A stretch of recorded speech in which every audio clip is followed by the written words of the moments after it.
Mesdames, Messieurs, bonsoir et bienvenue pour cette soirée électorale organisée par Antenne 2, par Europe 1 et par Paris Match. Une émission non-stop jusqu'à minuit, minuit et demi, 1h du matin, on ne sait guère encore. Tout dépendra des résultats, des réactions, des commentaires, des analystes qui seront très nombreux dans cette émission. En tout cas, une émission non-stop, sans film, sans variété. C'est notre choix, d'autres chaînes en ont fait d'autres. Eh bien, nous avons décidé de ne parler que de politique, de consacrer cette émission à la politique. Il est vrai que l'élection du président de la République, c'est quand même un acte majeur de notre vie politique. C'est l'acte, j'ai envie de dire, du septennat. Alors, beaucoup de rendez-vous, beaucoup d'invités qui vont nous rejoindre ici. Invités politiques, invités leaders d'opinion dans le forum de Claude Sérillon. Et puis, peut-être en politique, essentiellement, 3 très gros débats.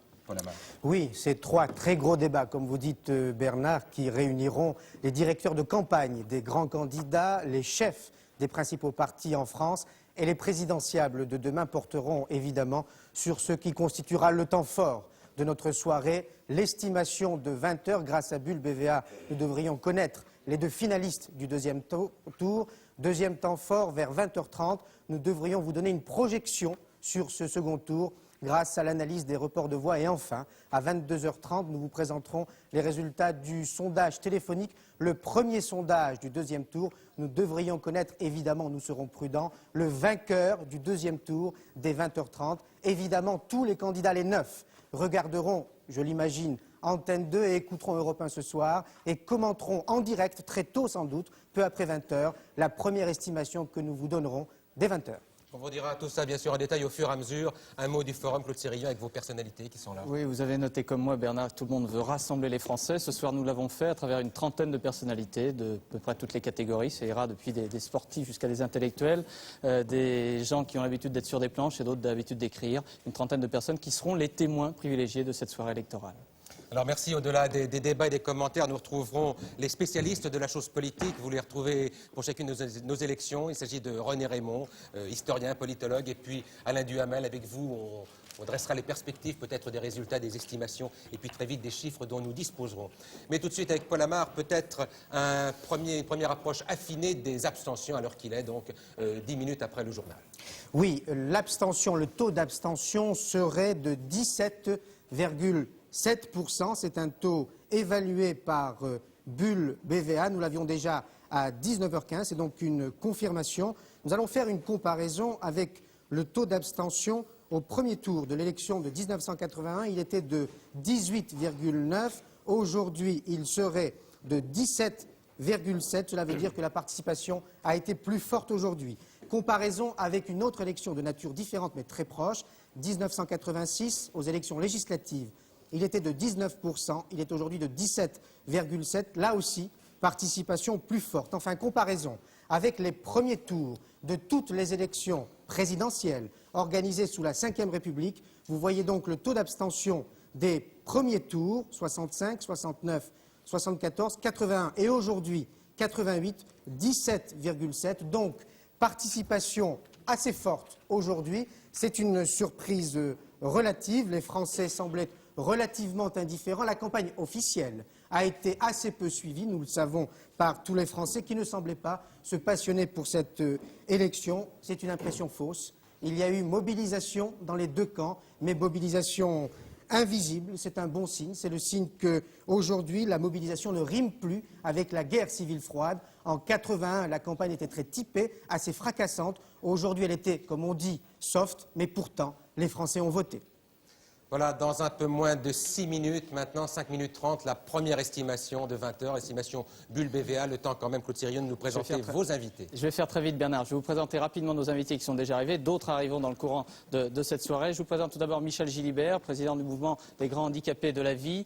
Je vous présente ensuite Pierre Arditi, un habitué des Césars et des Molières et des autres 7 d'or. Madame Geneviève de Gaulle, présidente du mouvement ATD Quart-Monde. Monsieur Samuel Pizarre, qui est écrivain mais qui est, lui, citoyen international, je dirais, Théodore Zeldin, qui nous vient d'Oxford, qui a souvent croqué les Français, l'éditorialiste de Paris Match, Jean Caux, Albert Duroy, derrière, qui a l'habitude d'être sur Antenne 2 à l'heure de vérité, mais qui est aussi directeur de la rédaction de l'Expansion, monsieur Laurent Schwartz, auteur d'un rapport sur l'université que nous connaissons bien, Francis Lalanne, qui n'est pas seulement un chanteur, mais aussi quelqu'un qui réfléchit souvent sur la démocratie, Derrière lui, quelqu'un qui, à un mois près, il y a 20 ans, vous étiez expulsé de France, Daniel Cohn-Bendit. Et bien, on vous retrouve sur un plateau pour une soirée politique. Daniel Cohn-Bendit, Monsieur Pierre Berger, président d'Yves Saint-Laurent, de la société Yves Saint-Laurent, qui est là-bas à l'extrême. La chaise vide, c'est Catherine Naine, notre consoeur d'Europe 1, qui viendra nous rejoindre tout à l'heure. Jean-François Kiap, derrière Pierre Berger. Jean-François Kiap, historien, qui donnera sans doute son opinion à ce sujet. Yves Simon, le prix des libraires, récent, écrivain, journaliste et chanteur. À ses côtés, tout à l'heure, on retrouvera sans doute le professeur Jean-Jacques Dupérou. D'autres personnes vont nous rejoindre dans la soirée, notamment Daniel Herrero, l'entraîneur du rugby toulonnais qui vient de battre Tyros. Il sera ici avec nous. 2 dessinateurs pour cette première soirée. 2 dessinateurs, tout d'abord 13, bonjour, qui vont s'efforcer de croquer un certain nombre de déclarations ou d'événements de la soirée. Et puis ensuite, Cabu. Au deuxième tour, on aura Plantu et Ituria, un dessinateur de Sud-Ouest. Merci messieurs, à vos crayons. Ici à cette place, Alain Afflelou devrait arriver tout à l'heure, ce fut des lunetteries. Anémone, bonjour. César Furtive de cette année. Hein. Et puis le professeur Schwarzenberg à ses côtés.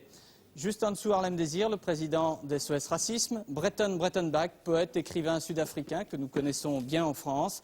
Paul Lussulitzer, spécialiste des best-sellers, je dirais. Je vais passer devant vous, pardonnez-moi. Yves Saint-Martin, je ne vous présente pas, vous êtes très connu après tout.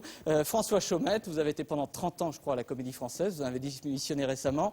La femme d'affaires de l'année 87, Madame Gilberte Beau. Et puis Yves Lecoq, ici à mes côtés. Voilà pour présentation rapide de ce forum, Bernard.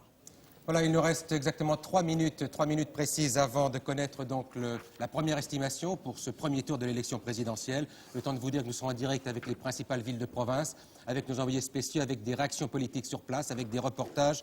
Nous serons à Lille, à Marseille, à Lyon, à Nancy, à Bordeaux, à Toulouse et à Nantes. Et puis peut-être si on a le temps, on voit ça tout de suite, un rapide tour d'horizon des QG où les candidats sont probablement déjà en attente. On va commencer tout de suite avec le QG de François Mitterrand. Rachid Arabe, vous m'entendez? Quelques mots vraiment, on n'a pas beaucoup de temps. Rachid Arabe. Non, on ne m'entend pas. On va peut-être essayer alors chez Jacques Chirac. Est-ce que l'on m'entend au QG de Jacques Chirac? Non plus? Non, ben alors on va essayer avec la suite. Raymond Barre, est-ce qu'on m'entend chez Raymond Barre? Il nous reste un peu plus d'1 minute maintenant avant d'avoir l'estimation. Bien, alors vous savez qu'on a un vrai plus dans cette émission, c'est un sondage téléphonique qui se fait juste après ce premier tour, après donc l'estimation. On trouve tout de suite Hervé Claude qui nous explique précisément de quoi il s'agit.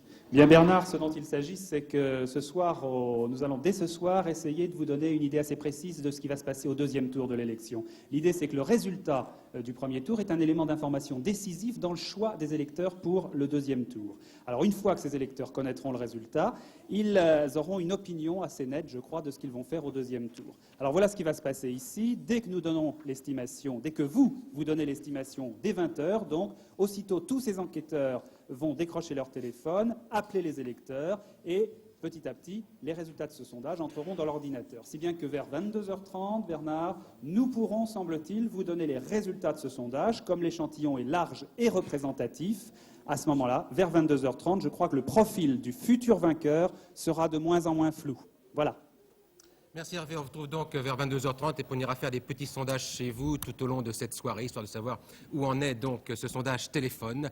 Voilà, dans exactement maintenant 1 minute, vous aurez donc l'estimation Bulle BVA. Rapidement peut-être un tour au QG de François Mitterrand, Rachid Arabe. Rachid, donc, on me fait signe donc que ça ne fonctionne pas avec les QG. Voilà, Paul Amar, on rappelle simplement qu'il y aura donc 2 gros débats. On va pouvoir tout de suite, donc, je crois, lancer l'estimation. Voilà, mesdames, messieurs, dans un instant, ici, de cet Élysée qui figurait derrière nous, eh bien, vous pourrez voir sortir les 2 finalistes donc, qui seront présents au second tour.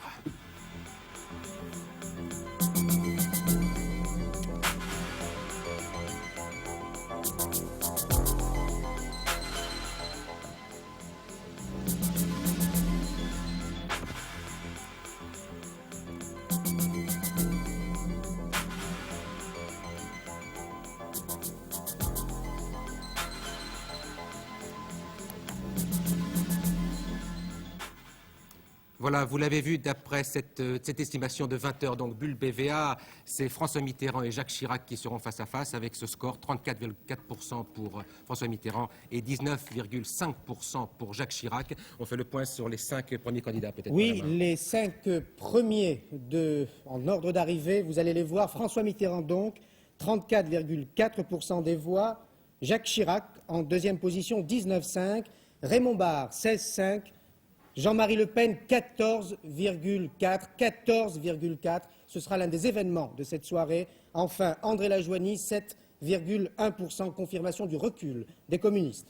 Il y avait 9 candidats. Voici maintenant les résultats des 4 autres candidats, des petits candidats, comme on a dit. Vous allez les voir immédiatement s'afficher sur votre écran. Voilà, les 4. Donc, pour Pierre Juquin, vous allez voir tout de suite le chiffre, c'est 2%. Pour Arlette Laguillet, c'est 2%. Pour Antoine Wechter, c'est 0,4%. Et pour Pierre Boussel, c'est 3,6%. Et tout de suite, une